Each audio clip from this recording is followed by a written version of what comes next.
എല്ലാവർക്കും നമസ്കാരം. ഞാൻ ഡോക്ടർ അശ്വതി രജീഷ്. ഇന്ന് നമ്മുടെ 12 kg വെയിറ്റ് ലോസ് ചലഞ്ചിന്റെ 29ാമത്തെ ദിവസമാണ്. അതായത് നമ്മൾ വെയിറ്റ് ലോസ് സ്റ്റാർട്ട് ചെയ്തിട്ട് 4 ആഴ്ച കംപ്ലീറ്റ് ആയിട്ടുണ്ട്. ശരിക്കും നമ്മൾ ഓരോ ആഴ്ചയിലും അവസാനത്തെ ദിവസമാണ് നമ്മൾ വെയിറ്റ് നോക്കുന്നത്. അത് പ്രകാരം ഇന്ന് നമ്മൾ 4ാമത്തെ ആഴ്ചയിലെ എത്ര വെയിറ്റ് ആണ് കുറഞ്ഞിട്ടുള്ളത് എന്നുള്ളത് ഇന്നാണ് നമ്മൾ നോക്കാൻ പോകുന്നത്.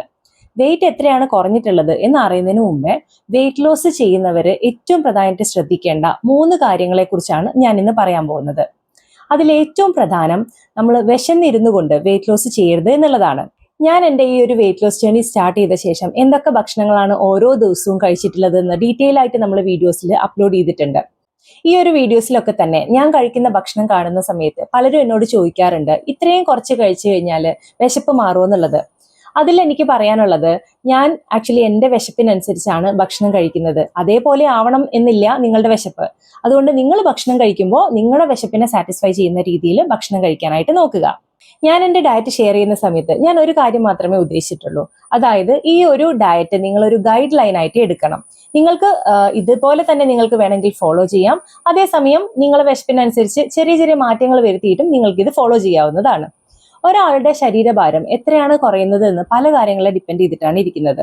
അയാൾ ചെയ്യുന്ന എക്സസൈസിനെ ഡിപ്പെൻഡ് ചെയ്തിരിക്കും, അയാളുടെ ഏജിനെ ഡിപ്പെൻഡ് ചെയ്തിരിക്കും, അയാളുടെ ഭക്ഷണ രീതിയെ, അതുപോലെ തന്നെ മറ്റു പല കാര്യങ്ങളും പ്രകൃതിയെ ഡിപ്പെൻഡ് ചെയ്തിരിക്കും.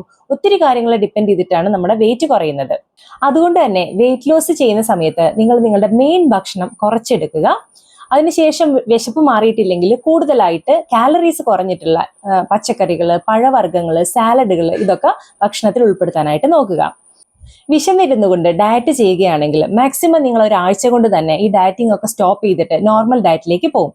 അതിന്റെ പ്രധാന കാരണം ഈ സമയത്ത് നിങ്ങൾക്ക് ഉണ്ടാകുന്ന ഹൈ സ്ട്രെസ് ആണ്. നിങ്ങൾ കഴിക്കുന്ന ഭക്ഷണത്തിന്റെ അളവ് കുറയ്ക്കുകയും ഭക്ഷണത്തിന്റെ രീതികൾ മാറ്റുകയും അതോടൊപ്പം നല്ല രീതിയിൽ എക്സസൈസും ചെയ്തു കഴിഞ്ഞാൽ നിങ്ങൾ ആഗ്രഹിക്കുന്ന രീതിയിൽ നിങ്ങൾക്ക് നിങ്ങളുടെ ശരീരഭാരം കുറച്ചെടുക്കാൻ സാധിക്കും. രണ്ടാമതായിട്ട് നിങ്ങൾ മനസ്സിനെ ഹാപ്പി ആക്കി വെച്ചുകൊണ്ട് വെയിറ്റ് ലോസ് ചെയ്യണം എന്നുള്ളതാണ്. മനസ്സിനെ ഹാപ്പി ആക്കി വെക്കണമെങ്കിൽ നിങ്ങൾക്ക് ഇഷ്ടമുള്ള ഭക്ഷണം, അതും ഹെൽത്തി ആയിട്ടുള്ളവ നിങ്ങളുടെ ഡയറ്റിൽ ഉൾപ്പെടുത്താനായിട്ട് നോക്കണം. അതേപോലെ മനസ്സിന് ഇഷ്ടമുള്ളതാണ് പലതരത്തിലുള്ള ഫങ്ഷൻസ്. ഇപ്പൊ ഡയറ്റിങ് തുടങ്ങിക്കഴിഞ്ഞാൽ മിക്ക ആളുകളും ഫങ്ഷൻസ് അറ്റൻഡ് ചെയ്യില്ല, അതുപോലെ അവിടെ പോയി ഭക്ഷണം കഴിക്കില്ല. ഇതൊക്കെയാണ് കാര്യം. അങ്ങനെ ചെയ്യാതിരിക്കുക. പകരം ഫങ്ഷൻസ് എല്ലാം അറ്റൻഡ് ചെയ്യുക. അവിടെയുള്ള ഭക്ഷണത്തിൽ ഹെൽത്തി ആയിട്ടുള്ളവ സെലക്ട് ചെയ്തിട്ട് കഴിക്കാനായിട്ട് നോക്കുക.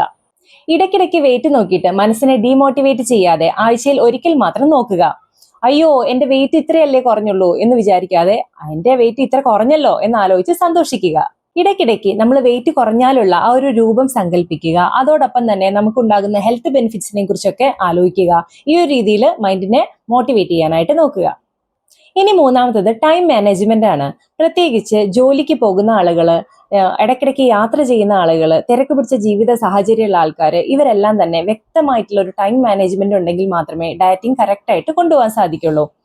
നമ്മൾ ഏത് സമയത്താണ് ഡെയിലി എക്സസൈസ് ചെയ്യേണ്ടത്, എപ്പോഴാണ് നമ്മൾ ഇന്റർമീഡിയറ്റ് ഫാസ്റ്റിംഗ് ആണെങ്കിലും ഭക്ഷണം കഴിക്കേണ്ടത്, എപ്പോൾ അത് പ്രിപ്പയർ ചെയ്യണം, ഇങ്ങനെ കറക്റ്റ് ആയിട്ടുള്ള ഒരു ടൈം ചാർട്ട് നമ്മുടെ കയ്യിൽ വേണം. എങ്കിൽ മാത്രമേ നല്ല രീതിയിൽ ഈ ഒരു പ്ലാനിങ്സ് ഒക്കെ എക്സിക്യൂട്ട് ചെയ്യാനായിട്ട് നമുക്ക് സാധിക്കുള്ളൂ. ഇല്ലെങ്കിലുള്ള പ്രശ്നം ചെറിയൊരു റുട്ടീനിലുള്ള ചേഞ്ച് വരുന്നത് പോലും നമ്മളിൽ ഈ ഒരു ഡയറ്റിംഗ് ഒക്കെ സ്റ്റോപ്പ് ചെയ്യാനായിട്ട് ഉള്ള കാരണമാവും. ഇത്രയും കാര്യങ്ങൾ ശ്രദ്ധിച്ചുകൊണ്ട് ഡയറ്റിംഗ് എൻജോയ് ചെയ്ത് ചെയ്യാനായിട്ട് നോക്കുക.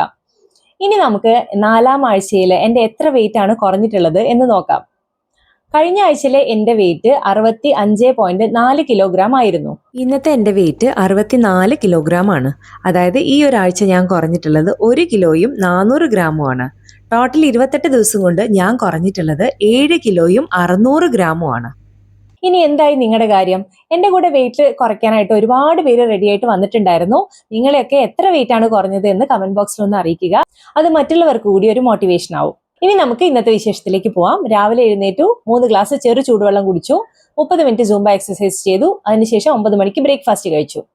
ഇന്ന് ബ്രേക്ക്ഫാസ്റ്റായി കഴിച്ചത് 2 ചാമയരി കൊണ്ടുണ്ടാക്കിയ ദോശയും കടല പുഴുങ്ങിയതും, ഒരു പുഴുങ്ങിയ മുട്ടയും ബദാമും വാൽനട്ടുമാണ്. ദോശ ഉണ്ടാക്കാനായിട്ട് ചാമയും മസൂർ ദാലും ഉഴുന്നുപരിപ്പും തലേ ദിവസം വെള്ളത്തിൽ കുതിർത്തി വെച്ച ശേഷം രാത്രി മാവരച്ച് പിറ്റേ ദിവസം ദോശ ചുട്ടെടുക്കാം. ഉച്ചയ്ക്ക് സ്റ്റീൽ കട്ട് ഓട്സിന്റെ കഞ്ഞിയും കടല പുഴുങ്ങിയതും ബീട്രൂട്ട് ഉപ്പേരിയും മുരിങ്ങയില ഉപ്പേരിയുമാണ് കഴിച്ചത്. വൈകിട്ട് ഒരു റോബസ്റ്റ പഴം കഴിച്ചു. സോ ഇത്രയൊക്കെയാണ് ഇന്നത്തെ വിശേഷങ്ങൾ. ഇനി നാളത്തെ വിശേഷങ്ങളുമായിട്ട് അടുത്ത വീഡിയോയിൽ കാണാം. നന്ദി, നമസ്കാരം.